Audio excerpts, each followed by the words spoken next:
Masih sangat belia, namun anak-anak ini dituntut untuk berjibaku dengan sampah. Nasib mengharuskan mereka bergumul dengan sampah demi membantu orang tua yang bekerja sebagai pemulung. Getir kehidupan harus dijalani anak-anak ini tanpa memikirkan hak-hak dasar yang seharusnya mereka dapatkan. Inilah kisah hidup anak-anak pemulung yang bertahan hidup di kota besar.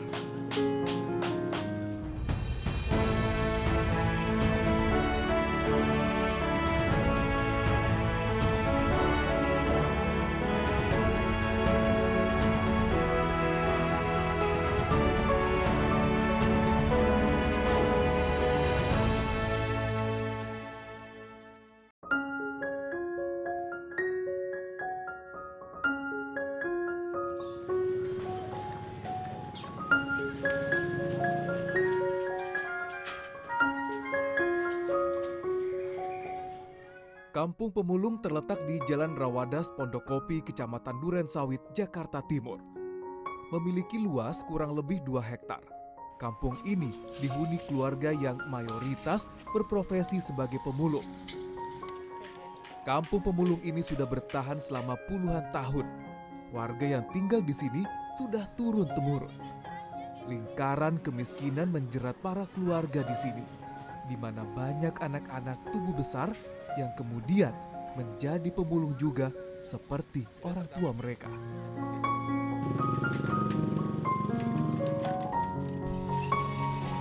Abdul Rohim, seorang pekerja sosial, paham betul bahwa satu-satunya cara untuk memutus rantai kemiskinan di keluarga para pemulung adalah pendidikan. Menurut Abdul Rohim, pendidikan adalah solusi yang tak dapat ditawar lagi. Pengalaman hidup Abdul Rohim membuatnya paham betul seluk-beluk dunia anak jalanan dan anak-anak pemulung. Sejak duduk di bangku kelas 6 sekolah dasar, Abdul Rohim harus turun ke jalan berjualan koran untuk membantu ekonomi orang tuanya. Saat itulah ia menjadi anak jalanan yang mengais rezeki dari para pengguna jalan. Hal ini yang membuatnya aktif membantu anak-anak kelompok marginal dengan memberikan layanan pendidikan gratis sejak 2009.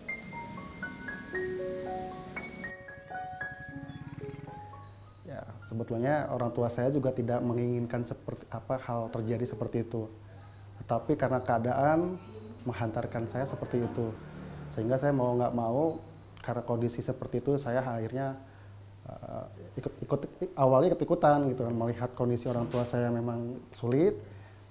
Ada teman-teman saya ngajak, ayo ikut jualan koran. Lalu setelah ikut jualan koran, lihat teman-teman lagi mengamen, ikut mengamen gitu. Jadi sebetulnya itu memang masa-masa transisi di mana saya memang sedang mencari jati diri lah, boleh dianggap, boleh di apa kata gitu ya.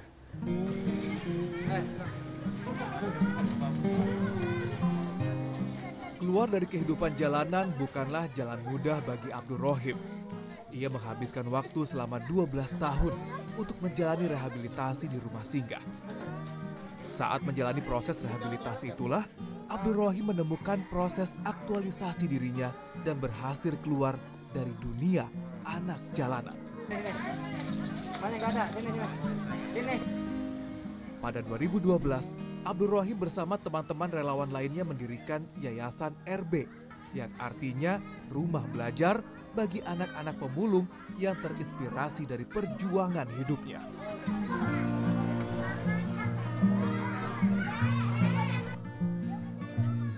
Ketika saya diberikan kesempatan oleh rumah singgah, ketika saya diberikan kesempatan oleh orang yang saya anggap sangat berjasa sekali, saya berpikir, saya percaya bahwa saya punya potensi dalam diri saya dan saya harus bantu orang lain seperti itu. Nah, dari situlah saya mulai berpikir saya ingin berbuat sesuatu untuk saudara-saudara saya yang di jalanan gitu ya. Mereka-mereka yang kelompok-kelompok marginal ini harus kita bantu.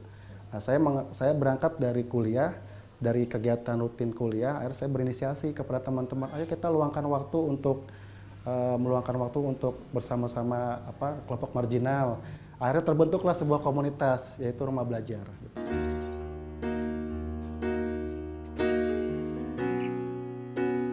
Kesulitan dan perjuangan bertahan hidup tentu sudah dilalui terlebih dahulu oleh ayah kandung Abdur Rohim, Maskut.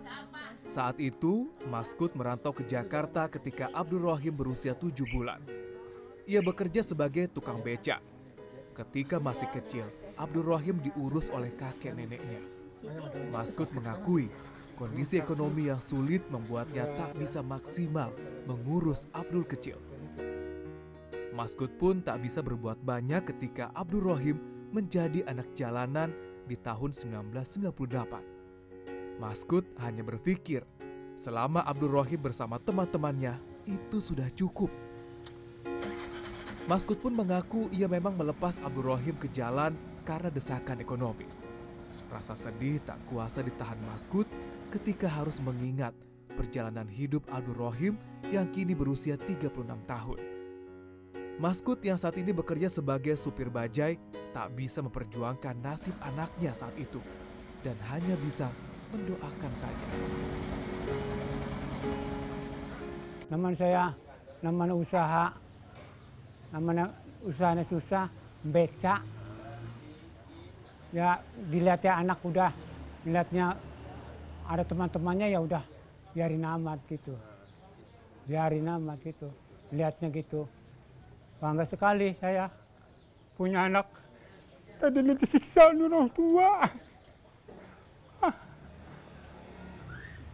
Emang anak itu tuh emang dia tuh disiksa. Saya ngakuin memang salah, orang tua tuh memang nggak terlalu open dengan anak itu saya. Tadinya saya maaf aja.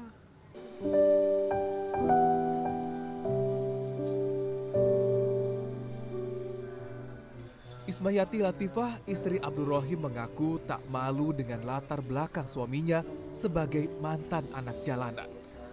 Selama menjalani kehidupan rumah tangga dengan Abdur Rohim, Ismayati mengenal suaminya adalah sosok yang sabar, penyayang, dan memiliki rasa empati yang tinggi.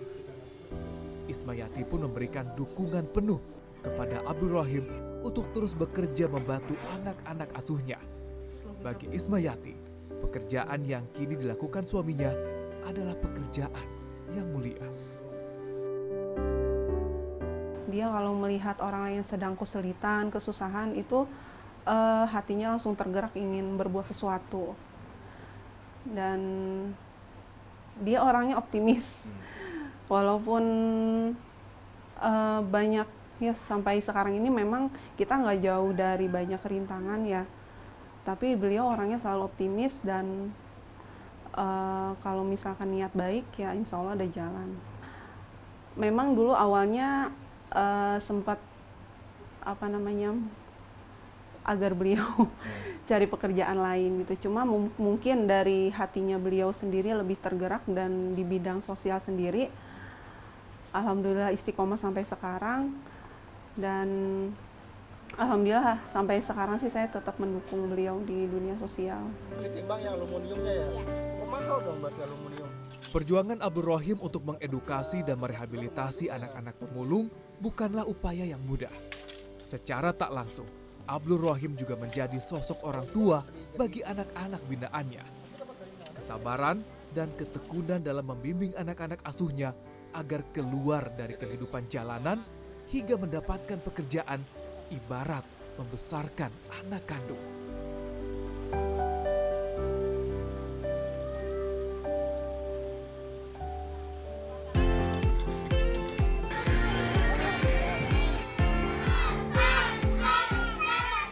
Tantangannya tentu banyak banget dan beda banget ya Mas, karena mungkin mereka sendiri juga di keluarga orang tua nggak terlalu fokus sehingga ketika mereka berada di sini itu bener-bener nol banget, mereka nggak bisa belajar.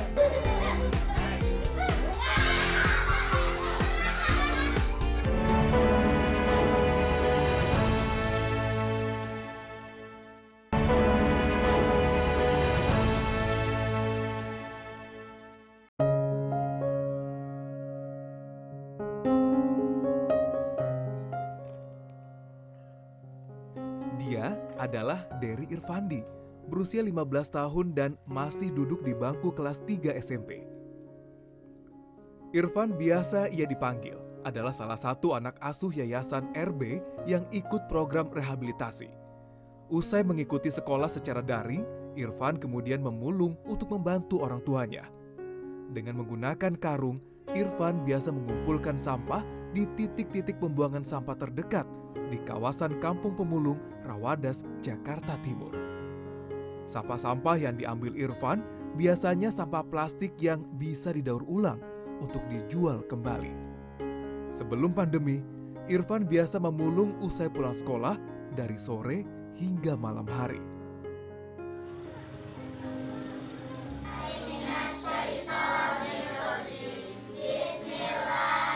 Irfan sudah mengikuti program rehabilitasi di rumah singgah Yayasan RB selama 6 tahun. Ia mengaku senang bisa ikut kegiatan di rumah belajar RB karena membantunya lebih paham pelajaran di sekolah.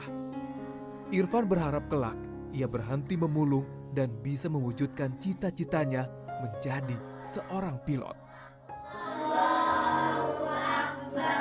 Ketika kamu mulung tuh sekolah itu gimana bagi waktunya? Kalau saya siang sekolah, kalau malam nyari mulung. Sampai jam berapa malam? Tergantung jam 12, kadang-kadang jam 1. Kamu besoknya sekolah nggak ngantuk? Enggak, Udah biasa? udah biasa. Hebat. Terus kamu kan mau jadi pilot nih? Iya, Nah, kamu gimana nih? Selama ikut di RB, ada nggak keinginan untuk aku pengen berhenti mulung nih, pengen coba yang lain atau gimana gitu? Gimana, ada keinginan kayak gitu? pengen sih Kak. Tapi kalau misalnya saya berhenti, orang tua saya nggak ada yang bantuin Kak. Oke. Nah, terus kamu sekarang apa harapan kamu tuh apa pengen? Harapannya, cita-cita kamu, impian kamu tuh apa? Pengen impian saya tercapai Kak. Jadi pilot? Iya. Oke. Cerita pilu lain berasal dari Herman Andriansyah. Herman sudah putus sekolah sejak bangku sekolah dasar. Usianya kini 14 tahun. Ia tidak lancar membaca dan berhitung sejak putus sekolah. Namun setelah ikut belajar bersama di rumah belajar Yayasan RB, secara berlahan Herman dapat mengingat dan melatih kemampuan membaca dan berhitung. Herman baru bergabung mengikuti program rehabilitasi selama 4 bulan. Sebelumnya, Herman tak punya aktivitas lain selain memulung. Kini, setiap harinya, usai memulung pada sore hari, Herman ikut belajar di rumah belajar. Selama ikut RB, apa manfaat yang kamu dapat? Bisa ngaji, Terus? dapat juga bisa baca. Kamu senang nggak ikut di RB? Senang Kak. Senang. Iya. Kamu ikut RB pertama kali dikasih tahu siapa? Diajak apa gimana? Diajak sama temen. Sama teman ya? Iya. Nah, kamu cita-citanya mau jadi apa? Jadi polisi. Jadi polisi? Iya. Oke. Perhatikan ke sini sayang. Oke nih, soalnya perhatikan ke sini. Selain mendidik anak-anak berusia di atas 12 tahun, Yayasan RB juga memberikan pendidikan gratis kepada anak-anak berusia di bawah 12 tahun. Total anak asuh Yayasan RB mencapai 180 anak. Kegiatan belajar di Yayasan RB dibagi menjadi 2. Senin sampai Kamis diisi dengan kegiatan pengajian. Selanjutnya pada hari Sabtu dan Minggu diisi dengan kegiatan belajar pengetahuan umum. Mata pelajaran umum yang diajarkan adalah bahasa Inggris, bahasa Indonesia, dan matematika yang diajarkan dengan metode belajar sambil bermain untuk menumbuhkan minat belajar dan menghindari rasa bosan. Tantangannya tentu banyak banget dan beda banget ya Mas, karena mungkin mereka sendiri juga di keluarga orang tua nggak terlalu fokus terkait dengan pendidikan mereka. Terus juga tidak mungkin beberapa orang tua dari mereka tidak mementingkan pendidikannya mereka, sehingga ketika mereka berada di sini itu benar-benar nol banget, mereka nggak bisa belajar, nggak bisa baca, nggak bisa nulis gitu. Jadi itu sih tantangannya, harus kembali mengajarkan, menumbuhkan semangat mereka bahwa belajar tuh menyenangkan loh gitu. Belajar tuh nggak sesusah yang mereka pikirkan kok gitu. Yang pertama, memakai masker. Kamu nggak pakai? Kan aku boneka. Oh iya, kamu boneka. Relawan juga mengajarkan pendidikan budi pekerti kepada anak-anak asuh menggunakan metode mendongeng memakai media boneka. Metode ini dianggap efektif untuk menarik perhatian mereka. Nilai-nilai seperti kepedulian, saling menyayangi, kemandirian, dan peduli terhadap lingkungan diajarkan kepada anak-anak asuh di rumah belajar. Anak-anak asuh yang ikut dalam kegiatan rumah belajar memang diedukasi untuk memiliki mimpi dan harapan yang tinggi agar tumbuh keinginan untuk berubah. Anak-anak lebih tertarik dengan sesuatu yang menarik buat mereka. Salah satunya Boneka. betul boneka. Kenapa? Karena boneka itu buat mereka adalah benda mati. Tetapi pada saat boneka tersebut bisa bicara, bisa bergerak seperti makhluk hidup, maka mereka akan melihatnya. Betul ya? Iya dong. Iya. Harapannya sih anak-anak di sini punya keinginan berubah gitu ya. Dimana mungkin selama ini mereka punya kehidupan yang terbatas dalam masalah ekonomi. Dengan edukasi-edukasi yang kita berikan, mereka punya mimpi-mimpi besar gitu. Abdul Rohim menjelaskan, kegiatan belajar diberikan selain untuk edukasi, juga untuk mengalihkan kegiatan anak-anak agar tidak mengikuti jejak orang tuanya memulung. Tak hanya itu, kegiatan belajar juga digelar agar anak-anak tidak lari ke jalanan untuk mencari aktualisasi diri. Untuk sekarang ini kan memfasilitasi rumah belajar itu tujuannya apa? Untuk menerangi supaya mereka mendapatkan atau mereka memperoleh ilmu ya. Dengan ilmu tentu saja mereka itu bisa menyelamatkan mereka untuk masa depannya.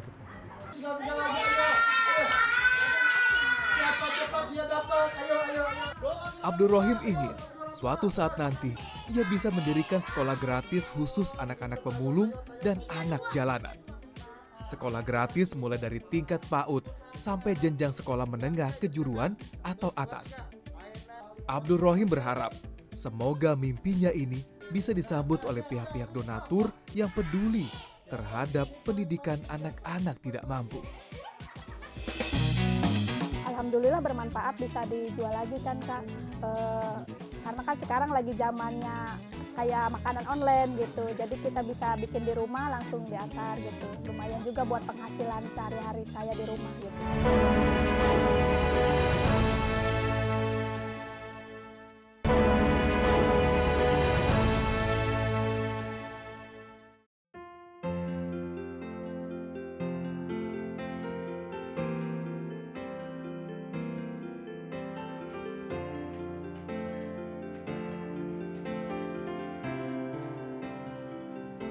Pemberdayaan pemulung tak hanya diberikan kepada anak-anak saja, namun juga kepada keluarga pemulung.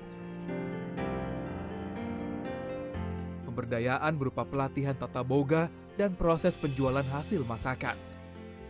Mereka dilatih membuat penganan yang memiliki nilai jual, agar nantinya mereka bisa mendapatkan penghasilan tambahan atau bahkan bisa beralih menjadi penghasilan utama sehingga dapat berhenti memulung. Pelatihan tata boga ini cukup banyak diminati oleh ibu-ibu keluarga pemulung. Biasanya para relawan akan mengajarkan menu penganan camilan yang mudah dibikin dan laku dijual untuk semua kalangan. Dan kayak pas ngelihat juga mereka langsung bisa kan karena kita ajak juga kan. Jadi nggak yang saya doang buat gitu, jadi kita ajak juga biar mereka langsung bisa hari itu juga. Cuman biasanya ya butuh waktu sih kayak beberapa kali atau 2-3 kali lagi. Cuman biasanya dalam sehari itu juga bisa langsung bisa sih. Dia salah satu peserta pelatihan tata boga cukup antusias mengikuti pelatihan yang diberikan Yayasan RB. Sehari-hari selain sebagai ibu rumah tangga, dia bekerja membantu suaminya memilah-milah sampah yang sudah dikumpulkan untuk dijual kembali. Dia baru pertama kali mengikuti pelatihan tata boga ini dan usai pelatihan, dia akan mempraktekannya untuk berjualan makanan. Bagus sih, jadi buat kita tuh, iya gitu, udah diajarin. Jadi siapa tahu kita tuh bisa gitu buat dipelajarin itu buat jualan gitu. Ya seperti ini bantu suami gitu kalau suami pulang. Barangnya gitu semacam aqua sama itu dipilihin, diiniin biar bisa dijual gitu. Ya mudah-mudahan bisa buat jadi pelajaran gitu, ini bisa cari rezeki gitu dari kayak dagang gitu.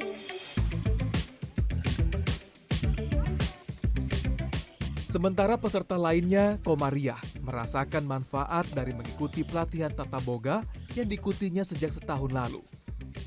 Tak hanya makanan ringan saja yang bisa dibuat Komariah, ia juga bisa menyediakan pesanan nasi box untuk kebutuhan catering. Alhamdulillah bermanfaat, bisa dijual lagi kan Kak.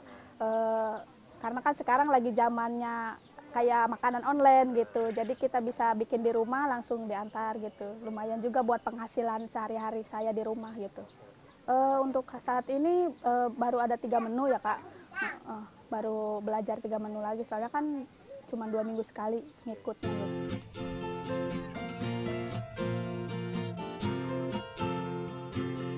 Masa pandemi sangat memukul penghasilan para keluarga pemulung yang mengikuti program Keluarga Prasejahtera.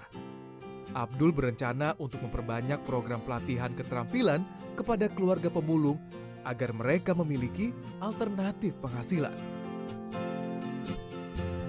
Selama masa pandemi, Abdul Rohim juga terus melakukan evaluasi kepada peserta program Keluarga Prasejahtera yang jumlahnya mencapai 500 keluarga.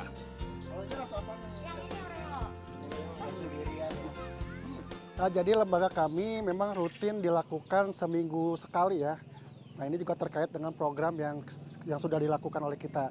Nah dalam kegiatan asesmen ini kita sebetulnya ingin menilai kegiatan observasi, lalu ada tahapan observasi, kemudian kita lakukan asesmen. Tujuannya adalah kita ingin mengetahui apa saja sih yang menjadi kebutuhan mereka di masa pandemi ini, seperti itu. Biasanya mereka kita ajak mereka itu kan kita kunjungi ya, dari rumah per rumah. Kita lakukan juga seperti proses wawancara dengan mereka, kira-kira apa saja yang kendala-kendala selama masa pandemi seperti itu. Kemudian juga apa saja sih yang menjadi kebutuhan mereka menghadapi situasi masa pandemi ini gitu. Oke. Dampak paling terasa di masa pandemi bagi mereka apa, Mas? Nah itu dia, dampak paling terasa sekali di masa pandemi ini mereka kehilangan mata pencarian ya. Artinya yang biasa mata pencarian mereka lebih banyak, nah sekarang berkurang gitu ya. Penghasilan mereka pun ya akhirnya terkena dampak juga gitu.